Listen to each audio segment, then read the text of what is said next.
if I can make you to run an arc a little bit, I'm on offensive defense. When I'm on offense, I want to make the defense run an arc. If I'm on defense, I want to keep them from running an arc. So I get the straight line to get it, yes. And as Sven brought out, my still feeling is the most important part of rebound we must keep in the head is assume that it'll shot be made. Don't wait to see if it's missed. That's entirely too late. And the second is the ball's going to come from up above. It's not going to come from the ground up. So get those hands above your shoulders, or you can go right, left, up, or down. And assume it'll be missed. You deserve. And then go get the ball. But before getting it, you've got to step in the path of someone just so he'll have to take a step further. Good.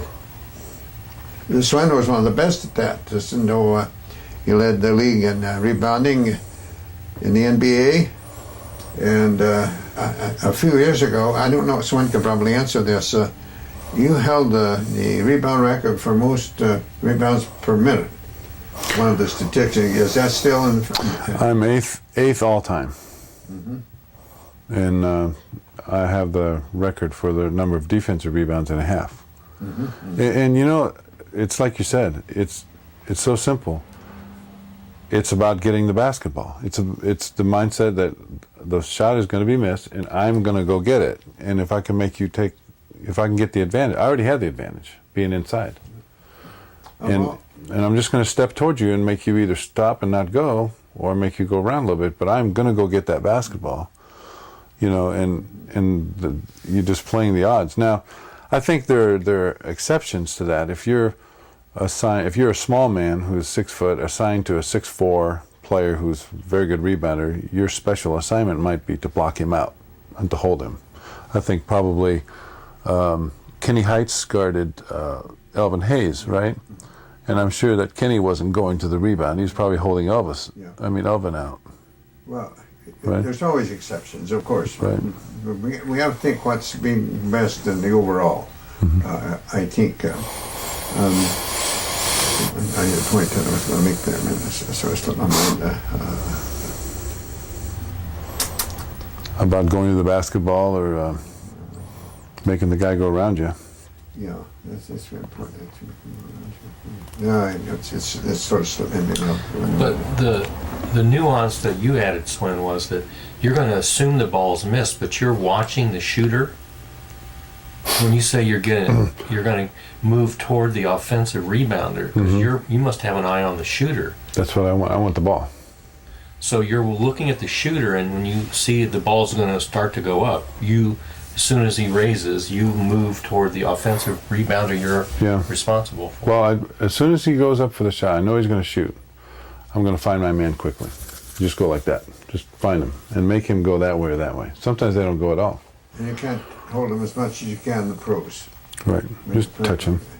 Just make sure the ref's not watching. Yeah. You grab him by the shoulders. Of all the rebounders I've watched, in my opinion, the one of the pros that I've watched, I don't want too much anymore, to be honest with you, but of all the pros I've watched, the best rebounder, and he might be the best rebounder that the game has had, he, I think, assumes every shot but more than anybody I've ever seen. He goes for every ball. He goes for every ball. And who is he? Dennis Rodman? Dennis Rodman. Yep. And I think more than anything else, he goes for every ball. He's got other things. He's size, he's got long arms, he's quick, and all that. But personally, I don't care for him off the court. But I can see we're on the court. Well, I noticed you've never picked up on his hairstyles. That was one of the amazing young men when he was in college. He would lift weights and was just hyperactive at all times. I had a cousin that roomed with him, and he had to say, "Would you go outside?" And he'd go, "Oh, I'm sorry," and he'd go outside and hear the weights clanging. Just hyperactive. But he used that. And I think he comes the closest to doing things that I think you should. The one most important thing is assume the shot be missed. Right. One of the things that I observed, I'm coaching a high school team now, they watch the ball and then they move. Instead of the ball's out of the man's hand. That's right. Go. Yep. That's what you taught very well. Yeah. I'd say just step in front of that man and then push. You step in front and push and go. Don't step in front and back out. No. You've got to. That's too late then. And you know, in staying with the whole part method, UCLA philosophy for most every team that coach had, I think, was fast break. The more quickly you get that rebound, the more quickly the outlet pass, the more advantage we might have going down the court. And if you get the ball real quickly on them a few times, then they're reluctant to go in. It makes your rebounding better. Right. Because I remember when Bill was, when Bill would get a rebound, oftentimes their offensive rebound was still going in to see if he can get the ball, and the ball was already on its way to Greg Lee. So yeah, they'll be more hesitant, and they might send less guys to the offensive boards, which is fine. Now, I'm just looking here at the practice plan, and we've got quite a few more minutes of these shorter drills before we get to his attempt to do the UCLA options and the UCLA half court. At some point, given the time, I'm wondering if we ought to fast forward and like here we're still watching the 3-on-3 screen out, right? Yeah, but you're fast forwarding it without the. Move down to the. You're probably ahead of it now. You probably passed it. You think so? Because you're fast forwarding. Oh, what are you doing? Well, I'm fast forwarding, but I'm Not going very fast. I'm not going very fast. So. Oh, I see. It is actually fast forwarding. Yeah. See, Oh, I see gotcha. the time. Here we go. Good. Make good passes, Jonathan. Don't flip it to me. Make good passes. Let's go. Come on, James. Come on, James. Make good passes. Come on, let's go. Let's go. Good. Still Good. I'm confused. Yeah, me too. You got another 3 and 4 men. You guys go down there. You guys go down there. We're not in the post yet. I'll tell you what. How about I speed it up here a little bit? Can you spot it? Tell me and I'll stop it right Yeah, I probably can. They have a clock to watch it, maybe. Use that screen. Good job. I see. Yeah, they might be out. They might have the game clock on it. Good. Yeah, Take them out harder. More than angle. 2 rounded on that cut. that's pretty good stuff. That's a lot of action. You gotta come in. One thing that That's better. I would recommend basketball-wise is these 2 players at the top, the 2 guards, when one of them pass the ball in, that they, instead of just running an X, that they run toward the coach on the inside. If this man on the right would run to the coach's left side, in other words, the right side of him from his perspective, and then make that quick change of pace, change of direction across him, and the other one does the same right after. Because sometimes, your man will will anticipate that you're going to cut left and jump over the top of that, and then you go back door. So sometimes, you want to do that too. So you want to take your man in there and then rub him off. So it's that change of pace, change of direction. Again, the whole part method, that's why we do the change of pace, change of direction at the beginning for situations like this, where you're cutting off of a man. That was 27-20. Take the split.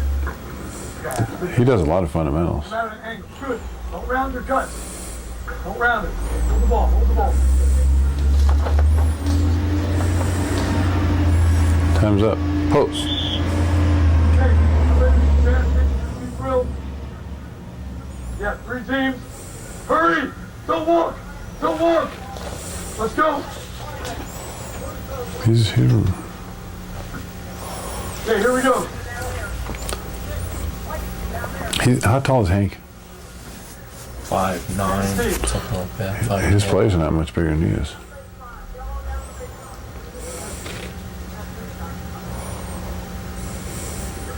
All right, listen up. Listen up, guys. Hey, everybody in the gym, listen up. This is a point of emphasis tonight. We got to convert defensively. He doesn't use a whistle. We got to cover the basket and get them guarded. We're not jumping out towards the ball. You guys hold on the tape. Hey, we have to do better at this. We're giving up layups. You might not have your man. They've got 5 players down there. Come on, Terrell. Jack, get in there. Ready? Into guard. What is this? Conversion. 5-man, 2-ball shooting. Three out. Isn't this conversion defense? See, that's what I'm talking Yeah, about. that's what it is. Stop. White's still in there. White. Hey, we got Oh, stop okay, I him. got you. It's too easy. I didn't see the moves post duck. I didn't see that right before That's this. too easy. You gotta screen somebody out. You can't just watch the ball. This is a Duke drill. You gotta screen somebody out. Do something. Coach gonna pass the ball to one of those guys in the baseline. Oh, he's got 2 guys. So it's a 5-on-2, which goes to a 4-on-2, which goes to a 4-on-4. Catch the ball. Hey, don't take the ball, okay? Come to the ball and say, I got ball. And don't take the ball. Here we go. Okay, we want to stop. What the coach is doing well here, I think, is that they're starting on one end, and then they're going down to the other, and he's stopping and he's saying something. He's saying something constructive. He's not just talking. He's not just saying good job. He's saying do it this way, do it that way, correcting. And then I think they're starting to play quickly again. So that's very good. This is a Mike Krzyzewski drill. What they do is they have 4 players on the baseline that are in offense, 4 players on the free throw line extended, Yeah. and the coach there in the black is going to pass the ball to one of the baseline players, and they're going to fast break. 2 of the defensive players at the free throw line extended are going to have to touch the baseline and then come back and join the play.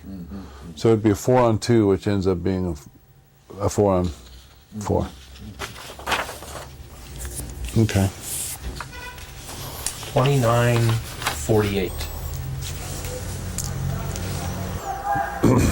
So it must be whatever side he passes. Never had the basket covered. You guys just stopped right there. Somebody's got to guard the basket.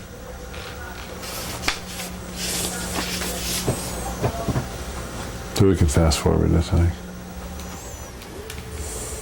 5-man or 4-man, and you'd start over at the baseline, halfway out, 2 balls. We got 3 baskets. The first group to make designated number. You shoot, retrieve, pass back to the man behind you, and go to the other end. And while you're passing back, there's another guy shooting. Because you have 2 balls. This is I call it very good passing drill and movement drill, as well as shooting. And then we moved out, first group. Then we moved out to, now you have used off the board. Remember? And then, Yes. and then you passed back to another one. And then the 2 balls going all the time. Then we moved semicircle. Now you take the quick shot when you got to pass, and then you got to pass, fake, take 1 dribble and take the shot. Our first group to make the designated number. When that's finished, lay the balls down, move quickly to another basket, and you rotate. We're going to make the rounds of 3 baskets in 10 minutes. That would be a 10-minute drill. But that's different from this. That's different. That's okay. Let me tell you what one of the differences is, and it's the little things. What Coach is talking about is every one of us 5 guys are in one line. If I'm first, I'm going to shoot. I'm going to get my own ball wherever it goes, if it goes through the basket or whatever. And the best place for me to go to get my own ball quickly is right to that middle area. Okay? I get it and I pass it quickly and accurately back to the next guy in line.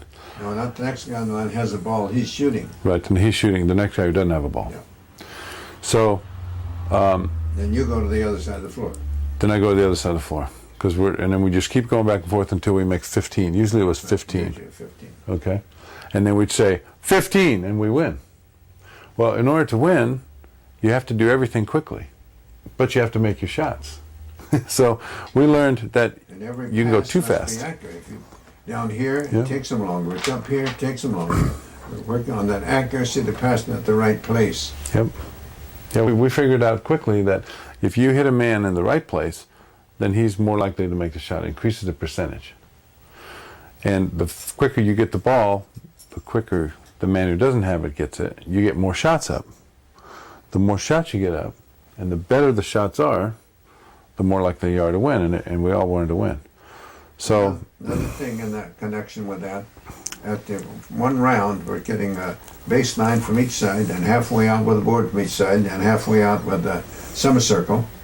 Now, when those four things are done, and you blow the whistle, you lay the balls down, because I don't want you to get set. I do better at this basket, and I have to have this particular ball. I want you changing basketballs all the time. I felt that was important. If you were to look at our if you look at like University of Washington right now, they all have the same basketball. They're all the same age. They're this year's basketball. If you look at most colleges, all their balls would be the same. Their last year's or this year's, and they're all in the same condition. Ours were different. There were some light ones, there were some dark ones, and probably some different brands. We had so we always were shooting with different basketballs. So when we went on the road and played with a different ball, then it wasn't foreign to us. Was that a plan? Yes. Oh, yeah. Little detail. Little detail.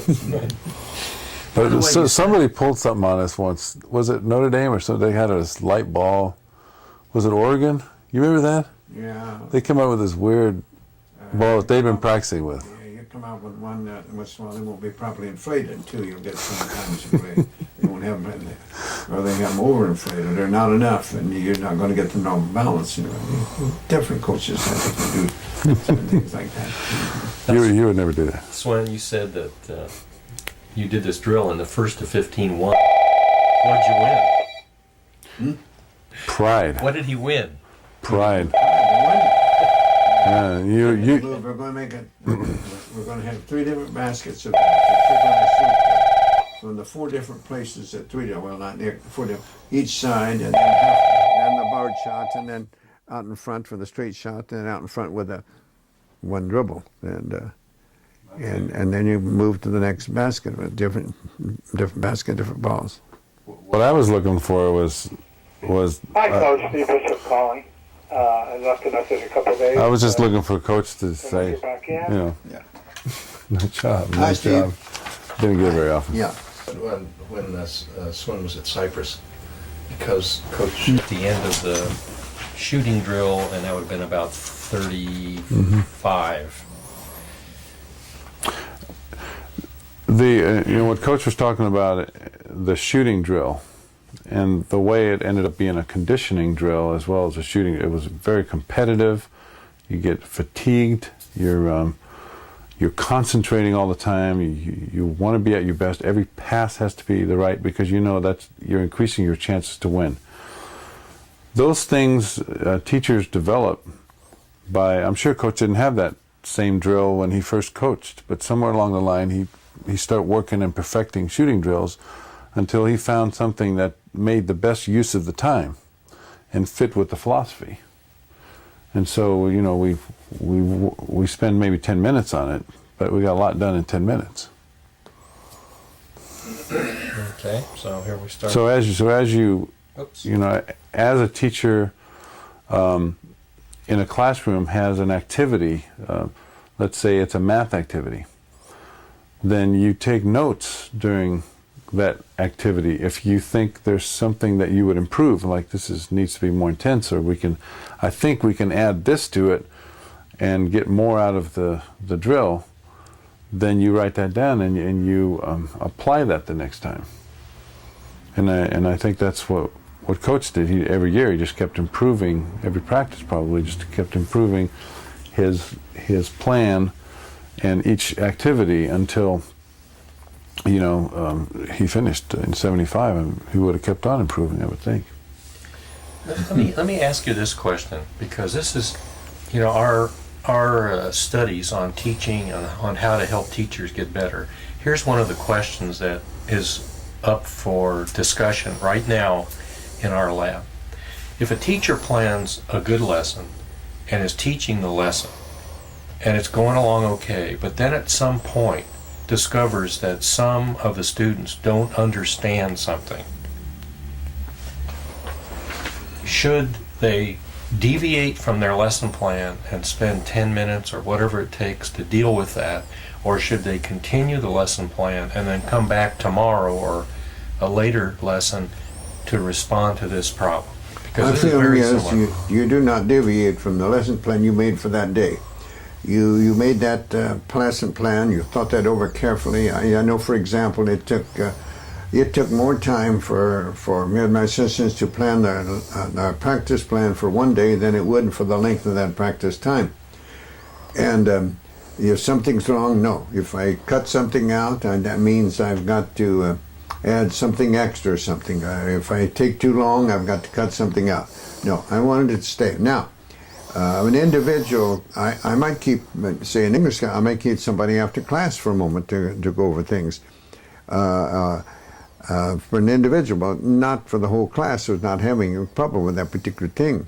I might, but on the next day, I may have to change my lesson plan a little bit. I haven't explained enough. They're not getting this. I need a little more time for this particular time. Maybe it's parsing a sentence or something, whatever it might be.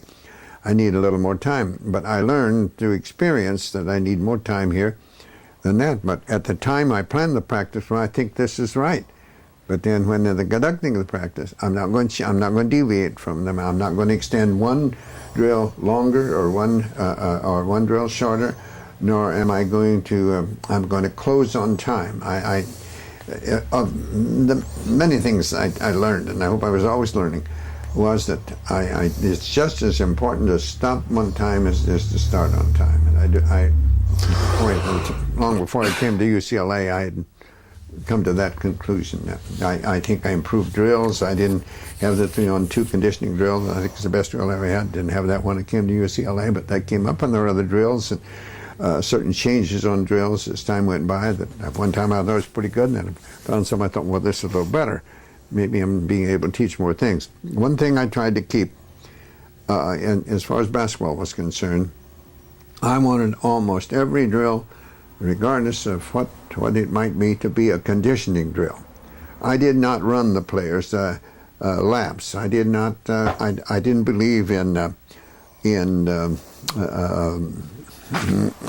discipline. That was a physical discipline. I did when I first started. But I decided no. I like my raising my own children. I believe that denial of privilege is a better motivating thing than making them run laps or to make them do so many push-ups or things of that sort. I did that earlier, but we never did that later as far as a discipline or as far as conditioning. I wanted the conditioning within our drills. My idea. Is that the right way? I don't know. I think as time went by, I think it became right for me. So I must do what is right for me. One of the things that we're discussing is about this not changing your lesson plan. Mm-hmm. Is that if you recognize that, let's say in a class of 30, mm-hmm.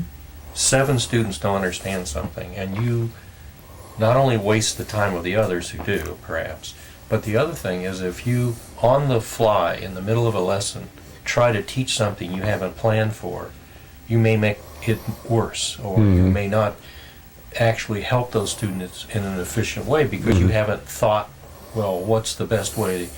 Now, I'll give you an example.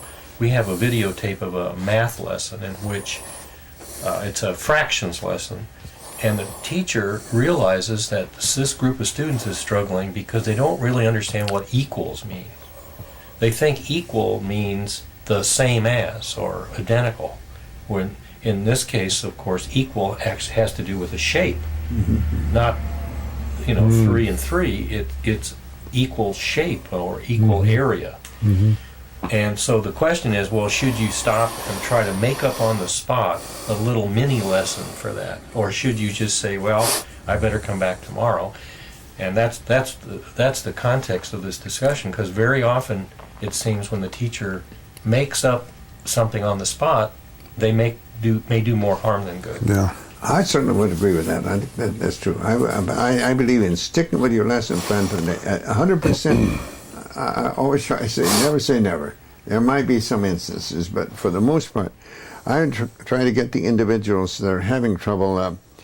I'd want some private time with them. Try to explain the situation. Just as let me say, There are certain aspects of when I'm, if I can get some correlation, when I'm teaching the pressing defense, I want Keith Erickson, the most important number 5 position. I want you to come 5 minutes early in practice. I want to talk to you about some things, work on some things about your footwork or how you turn, or what happens if he draws it back here, what happens if he has the ball here, and how he steps. I want you a little earlier to talk with you individually about that. And there might be that same thing true with some others. I would say as the season progressed, almost every practice there would be 1 or 2 players that I would have to ask to come 5 or 10 minutes early. But I would never keep them over late. No, that was just my feeling. Good morning. Hey! Where's it? Here we go. Come on, you got to get They're up. defending the down screen. Cut. Where's the cut? Hey, let's run the drill right. All right? You close that door, sir. Okay, so we can comment on Come on in. All right? breaking down the offense into pieces. It's the whole part. On the strong side. Here we go. This is the strong side. Right. Good. Okay. Vertical cut. Good. Jump to it. That's good help. Okay. Jump to it. Get up towards To the down screen and an up Get screen. up towards the basketball, James. Get up towards it. Jump to it. Here comes the up screen. That, Jules. Come on. Here we go. Down screen. Offense goes to defense. Do offensive game. Here we go.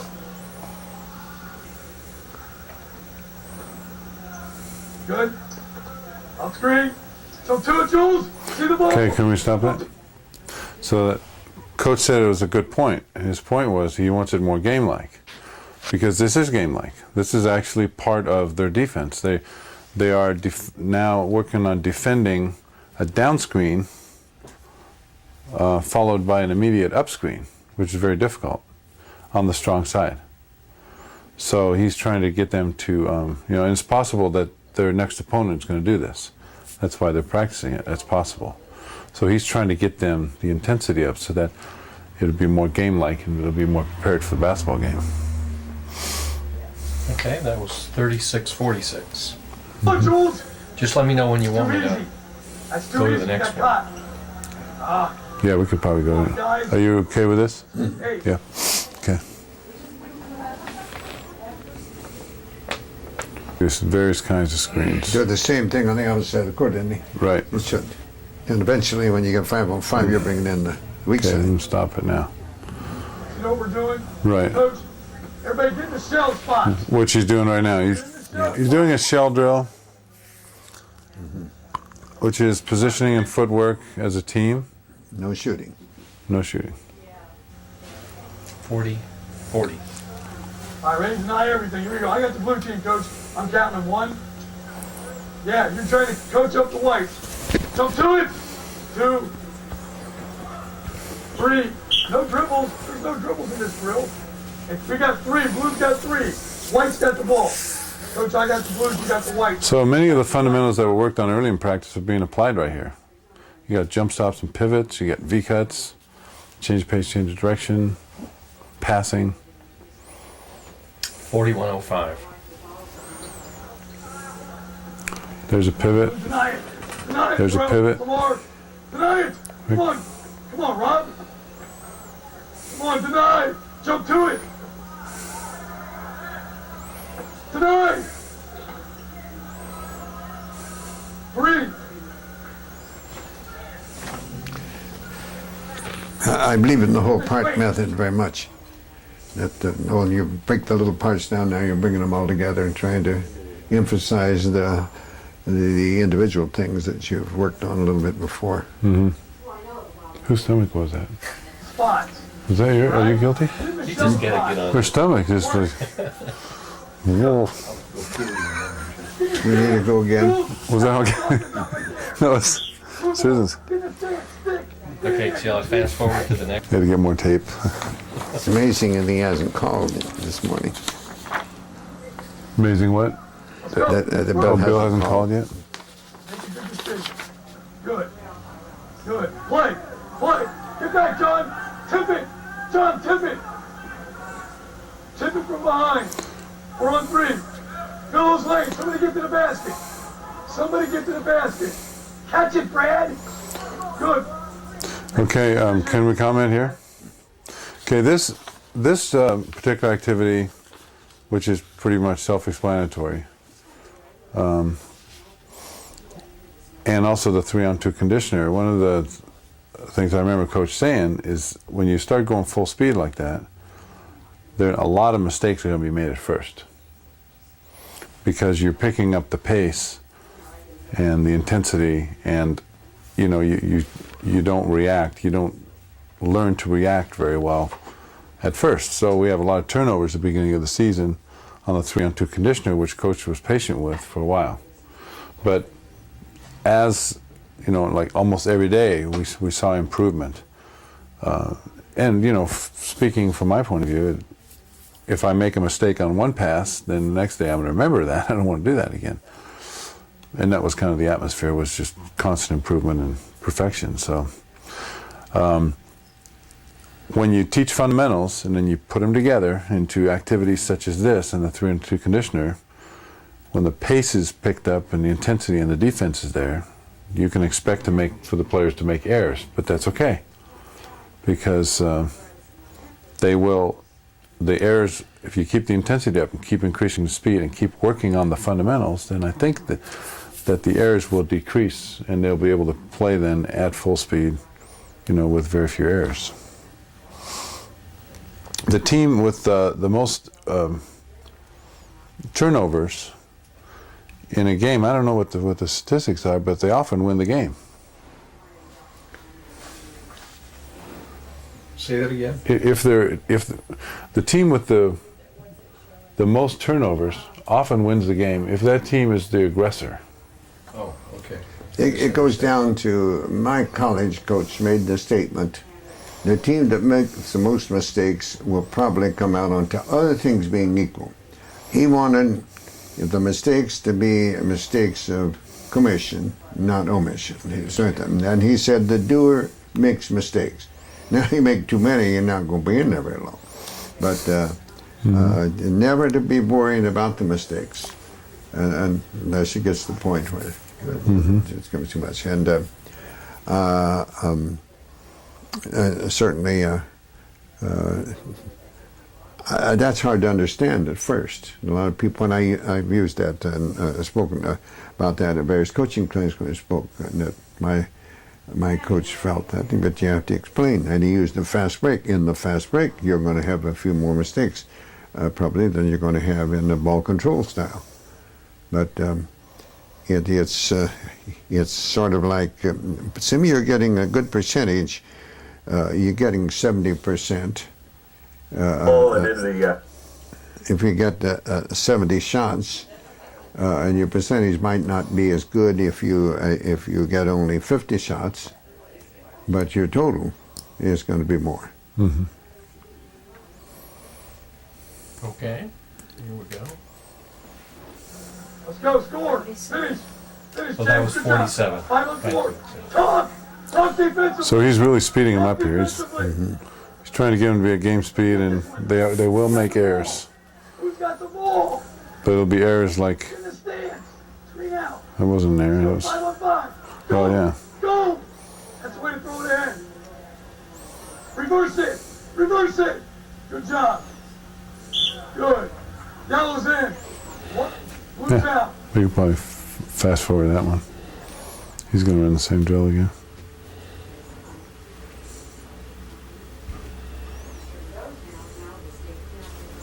So the next activity is, that was Cincinnati? I think so. Oh, so he's going to do a little shooting drill here. Yeah, that was it. Free throws. We're going to make 3 and rotate. Okay. We'll just keep going on this. We What can is- comment on this if you What want. is this one? Free throw shooting, FTS. Yes. Oh yeah. Okay, let's stop right here because this is really important. It has to do with teaching. Okay. You shoot 3 and you rotate. How often do you get 3 shots in a game as an individual? Only if you get fouled on a 3-point shot. So it's not a game-like. And rotating is, you can shoot a 1-on-1 and rotate, and it'd probably be a little more game-like. You do that maybe 3 or 4 times of practice, just a quick 1-on-1. We did some fingertip push-ups, and then we're back at it. But as far as the philosophy of and the whole part of the free throw shot in the context of the game, the free throws come after you've been fouled. And it happens sometimes when you've just been hit, sometimes when you just come in the game, sometimes when you're very tired, sometimes when you're moderately fatigued. And it comes not all at one time, it comes at various parts of the game. So free throws are being shot through the course of a 2-hour period, let's say. So we need to make that as game-like as possible. One of the things that we did then was just stop for a few minutes, kind of like this, and shoot a 1-on-1, a 1-on-1, a 1-on-1, 3 guys at a basket, and then fingertip push-ups, and then you're right back at it. It only took about a minute. But you had to make the one to get the second shot to you move. So that was pressure. But where the free throw shooting really improved and really took place was during the scrimmage time. When you came out, you had to make 4 or 3 or whatever was predetermined number of free throws in a row before you could automatically check yourself back in during the next dead ball. I remember that. Yeah, and that's genius right there, and that is something you discover and you learn. And Coach, it took you a long time before you learned that. Yeah, and you couldn't do that up in the old gym when they had just two baskets. You've got to make. One of my big mistakes was that I permitted something to affect me that I've always said shouldn't. I permitted the things over which I have no control to affect me. And then you said accept them and make the best of what you have, and that I know that affected me adversely. I might mention on the free throw, when you mentioned a little ago, then we'd have maybe do the push-ups. The push-ups were never a punishment. Never a punishment. I don't think I didn't want to get the impression made there if they missed the free throws, they did. I might call that 5 push-ups at any time. He just might have made 3 in a row. Or I would never have him working the 2 in a row. It would be the 1-on-1. Or sometimes it would be 2. But generally speaking, it would be 1-on-1. I thought that 1-on-1. I thought we got more out of, but no 1-on-1. But now the players that are missing a lot of those are going to get more. Otherwise, maybe you have to make 5 in a row before you can come back in. Mm-hmm. And things like that. Little different things you have to use depending on what the individuals.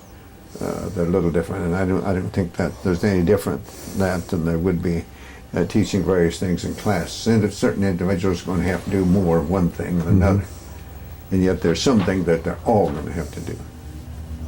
So, in order to make the best use of your time as a teacher, at first, I think before, Coach used to probably had the player stop and shoot maybe 10 free throws or something like that during practice, or maybe all of them at one point.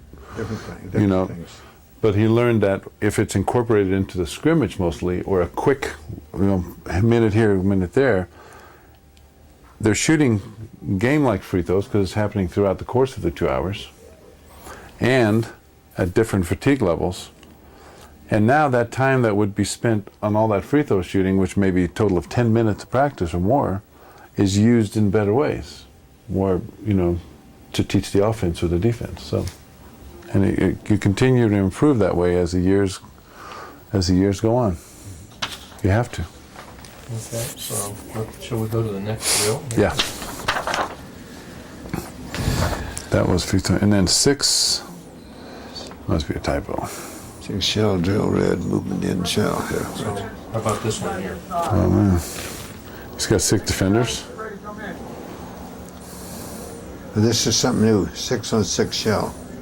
You see? Yeah, movement and shell, half court. So he's got a 6-man's, a 3-3 zone, maybe, or.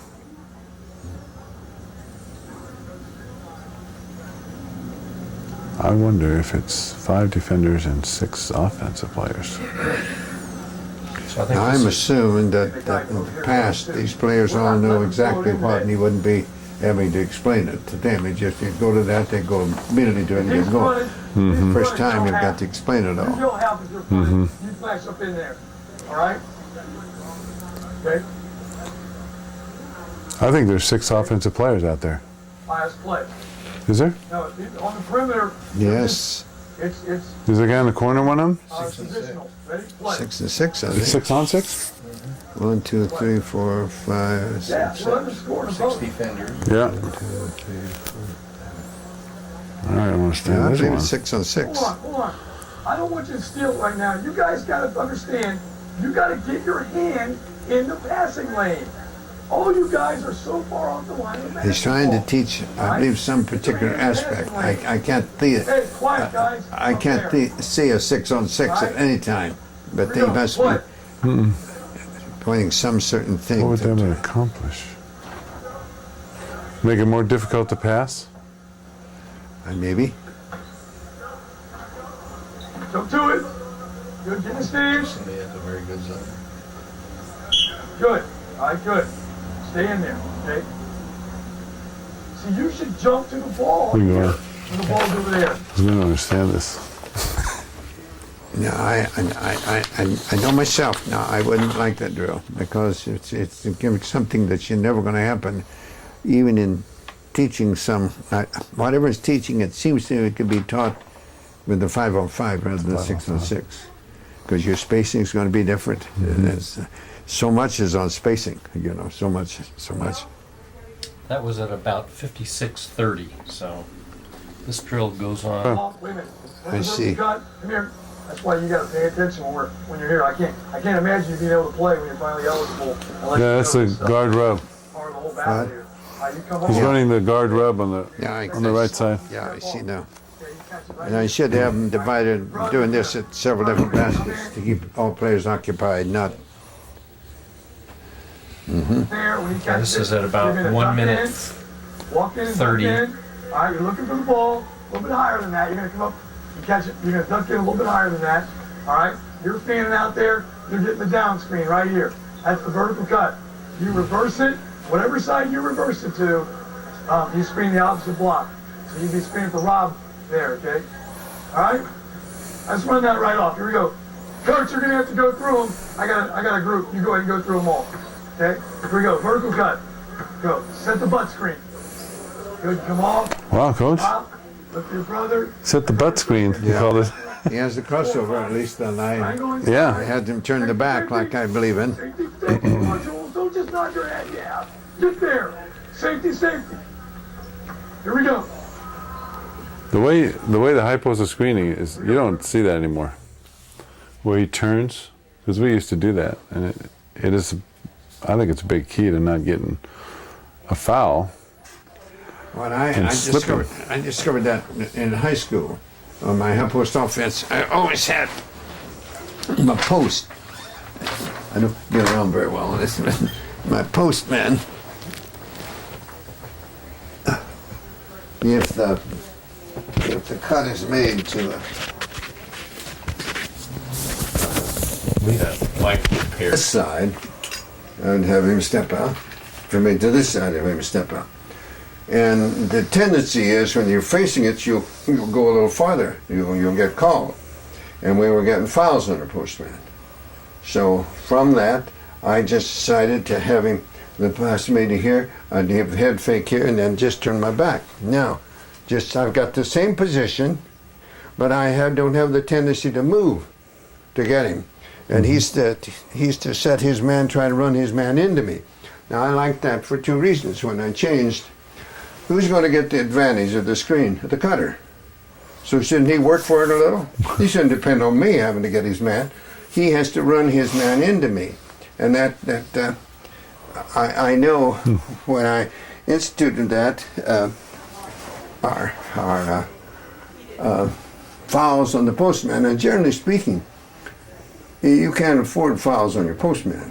Generally speaking, in most teams, you'll afford to lose your postman on fouls, more so than probably any other position. Mm-hmm.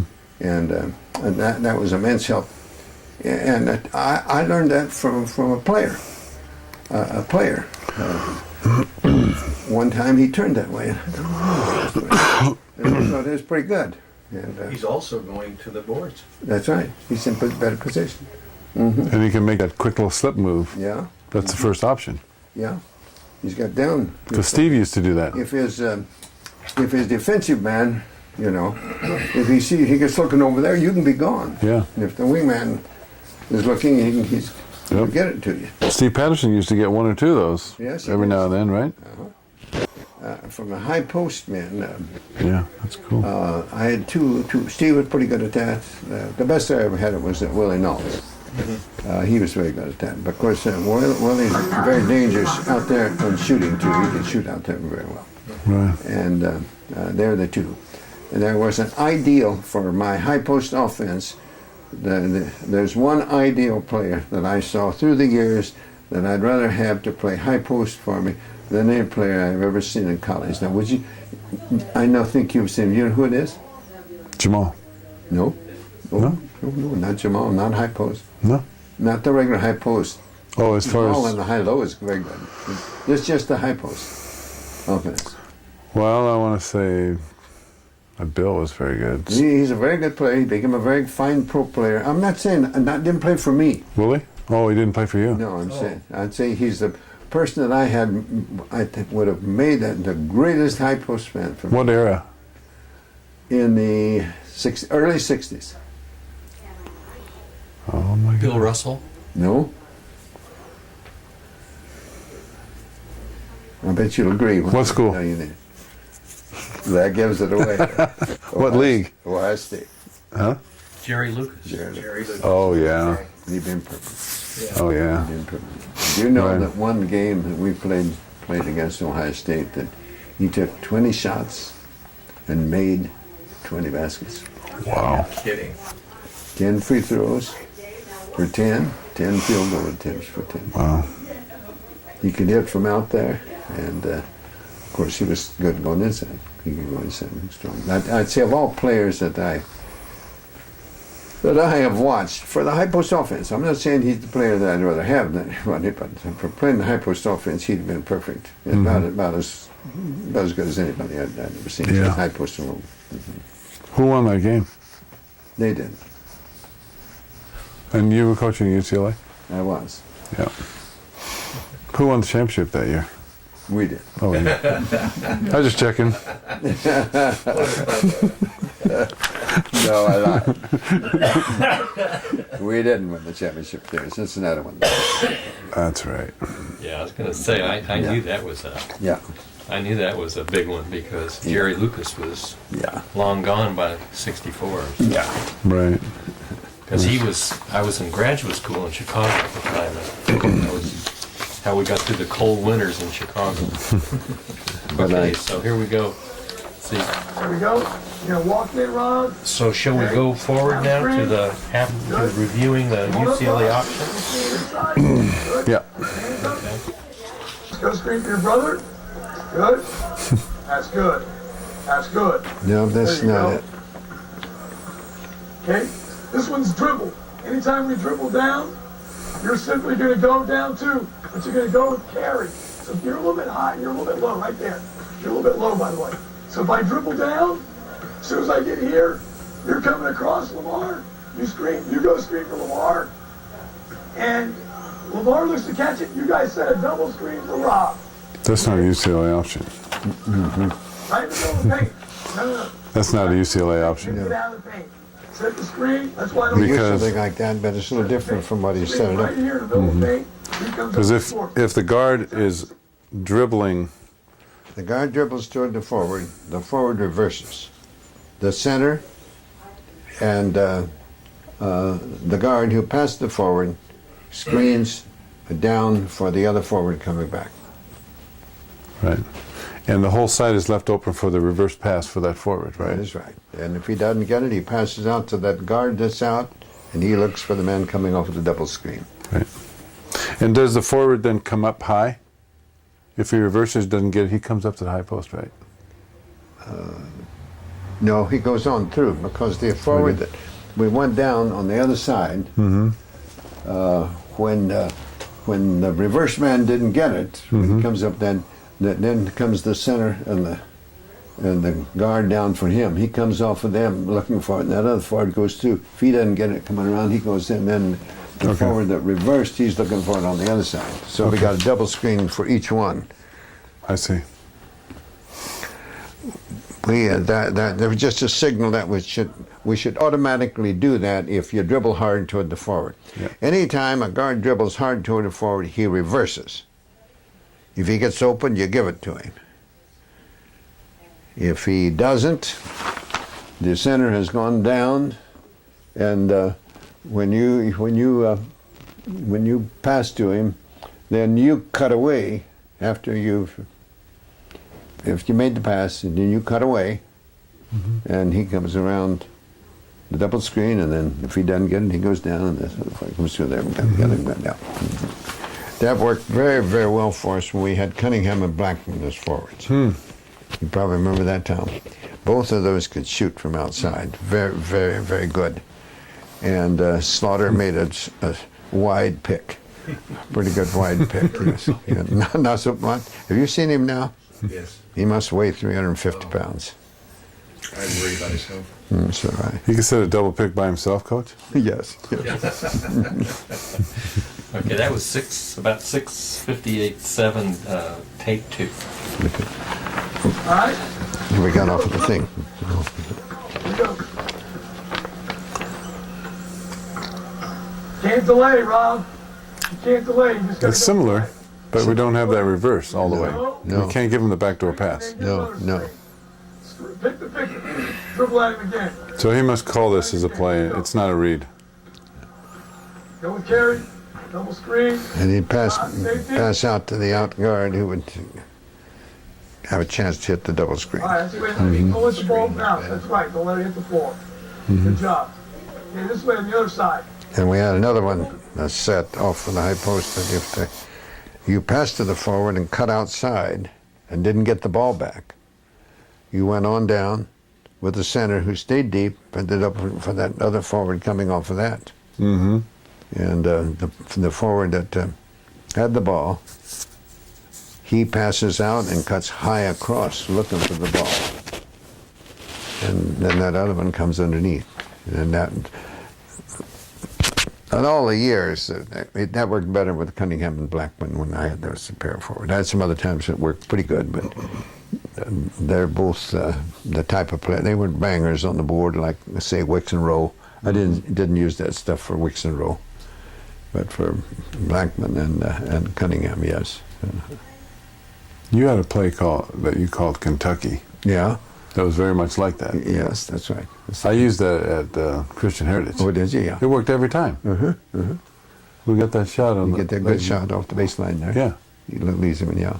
Every time, because it looked like everything was going that way. And like everything else you get from somebody else. I saw Kentucky use that. Oh, yeah. And that's why it's called the Kentucky block. You say every now and then you'll hear some other coaches, even in the pros now, it's UCLA cut. Yep. And it's just cut off the post. Oh, you hear it all the time. They still call it that everywhere. 7:39. Good. Rob's looking for it. Go off sword. Good job. shall we want to go on to the half? Sword. Okay. Want to watch more of this? Yeah, Finish the play. let's watch one more because I want to point something out where you can get better use of your time. Score. That's right. That's your Okay, stop that. Okay, if you notice now, I wish you could see our 5-on-5, our 5-on-0. This is a 4-on-0 or 5-on-0, right? They're running a piece of the offense without the defense. Well, you got to do that game-like. You got to do it game speed. Every cut has to be sharp. Every pass has to be quick. And also, you must rebound. Practice your balanced rebounding when the shot is taken. And the inside guys must actually go after the rebound. And where I improved my rebounding in college, probably more than any other place, was in this drill, because I loved flying after the ball when it was up. I'd make my offensive move and then just fly up and see if I can tip one in or get it. And we all kind of did that. So the rebound was a big part of this. It's not for this group yet. He'll teach them that, I'm sure. But for this group, if you look at one more play, you'll see that when the shot's taken, everybody's already relaxed and ready for the next drill, for the next repetition. I wanted almost each automatic thing that came out of our set offense, that when the shot's taken, I wanted triangular rebounding and a long rebounder. But if the shot is taken underneath, it's not going to be as long rebounder, so the long rebounder can be in there shorter. But from any shot that we got, if I'm talking shots within the framework of our offense, you're going to get some that aren't within the framework of the offense. But the framework of offense, if each individual does what I'm trying to teach them, if they don't, I haven't taught them well. They're going to be in triangular underneath and A long rebounder? well, no.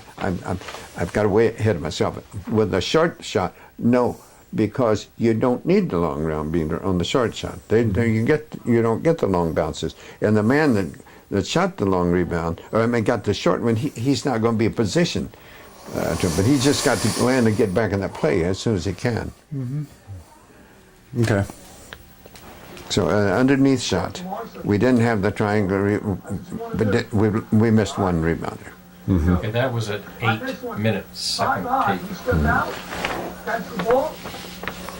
So you want to go ahead now, One of or? those guys, and it's the same thing as split. Yeah.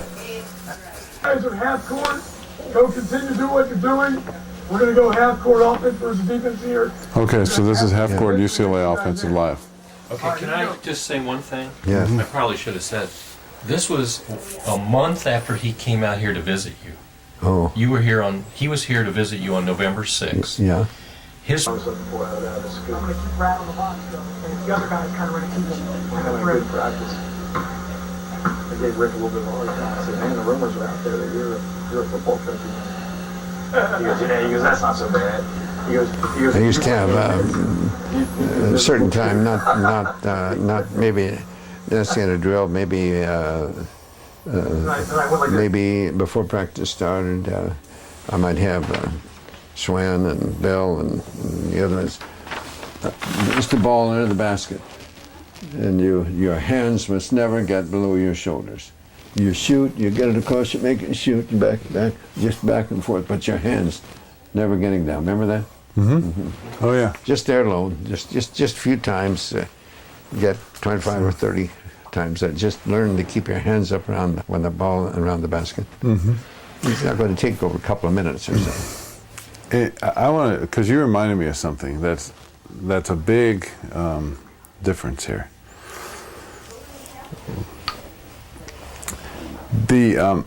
I'm sure that you took more than 2 hours to plan a practice. Oh, yeah. But you already had the practice. I mean, you already knew what you were going to do. I'm looking over last year's practice at the corresponding time and the year before the corresponding time, and then if you get into season, you're looking over who you're playing that weekend and what you're traveling on the road. So all these things entered into you. But now, before you play your first game, there's not too many of those things that enter into it. It's just your normal things.